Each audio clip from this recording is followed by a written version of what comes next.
Friends, welcome back to my YouTube channel ആദ്യ vlog. ഇത് നമ്മൾ കാണിക്കാൻ പോകുന്നത് ഒരു പട്ടിയുടെ കഴുത്തിലോട്ട് ഒരു പാട്ട വീണ്. അപ്പോൾ അതെങ്ങനെ അവർ കുറേ ദിവസമായിട്ട് ഇങ്ങനെ പട്ടിയുടെ കഴുത്തിൽ ഇങ്ങനെ പാട്ട കുടുങ്ങി കിടക്കുമായിരുന്നു. അതെങ്ങനെ അവർ എടുക്കുന്നതെന്ന് നമുക്കൊന്ന് നോക്കാം. അപ്പോൾ ഇതിപ്പോൾ സംഭവം നടക്കുന്നത് നമ്മുടെ എൻ്റെ ഹസ്ബൻഡിൻ്റെയൊക്കെ വീട്ടിൻ്റെ അടുത്തായിട്ടാണ്. അപ്പോൾ അവരാരും അത് മൈൻഡ് ചെയ്യുന്നില്ല. അപ്പോൾ ഹസ്ബൻഡിൻ്റെ ഞങ്ങളുടെ ചേട്ടൻ തന്നെയാണ്, പുള്ളി തന്നെ കയ്യിൽ നിന്ന് പൈസ മുടക്കി ആൾക്കാരെ വരുത്തി അങ്ങനെ അത് ചെയ്യുവാണ്. അപ്പോൾ അവർ അത് പിടിക്കാനായിട്ടുള്ള ആൾക്കാരാണ് ഈ വന്നിരിക്കുന്നത്, അവർ ചെയ്യുന്നുമുണ്ട്. പക്ഷെ ഇത് കുറേ ദിവസമായിട്ട് അത് പ്രസവിച്ച പട്ടിയായിരുന്നു. അപ്പോൾ അതിൻ്റെ കുഞ്ഞുങ്ങൾക്ക് പാൽ കൊടുക്കാനോ ഒന്നും പറ്റുന്നില്ല. പിന്നെ അങ്ങനെ അതിന് കുറേ ദിവസമായിട്ട് ഇങ്ങനെ വെള്ളം കുടിക്കാതെ ഈ പാട്ട കഴുത്തിലിട്ടുകൊണ്ട് ഇങ്ങനെ നടക്കുന്നതാണ് അവർ കണ്ടത്. അപ്പോൾ അത് കണ്ടിട്ട് എത്രയോ മനസാക്ഷിയുള്ള ആർക്കാണേലും നമുക്കത് പറ്റത്തില്ല.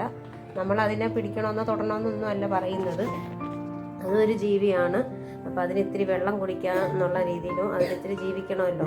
അതുകൊണ്ടാണ് അവർ അങ്ങനൊരു ഇത് ചേട്ടൻ തന്നെ അത് എല്ലാം പുള്ളി തന്നെ അതിൻ്റെ ചിലവും കാര്യങ്ങളൊക്കെ നോക്കുക എന്നുള്ള രീതിയിൽ അത് അവർ തന്നെയാണ് വിളിച്ച് അവർ അറേഞ്ച് ചെയ്ത് അതങ്ങനെ അവർ ആ പട്ടിയുടെ കഴുത്തിൽ നിന്ന് ആ പാട്ട് അവരങ്ങനെ ഊരിയെടുക്കുവാണ്.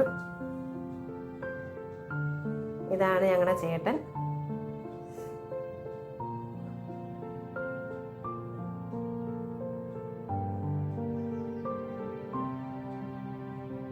അങ്ങനെ അതിൻ്റെ കഴുത്തിൽ നിന്ന് ആ പാട്ടയൊക്കെ ഊരി അതെങ്ങനെയോ അത് രക്ഷപ്പെടുന്ന ആ ഒരു ഇതാണ് ഇപ്പം നമ്മൾ കാണുന്നത്.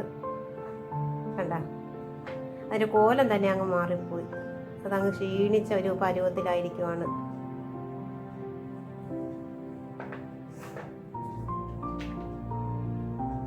അപ്പോൾ ഇത്രയേ ഉള്ളൂ. വീഡിയോ ഇഷ്ടപ്പെട്ടെങ്കിൽ ലൈക്ക്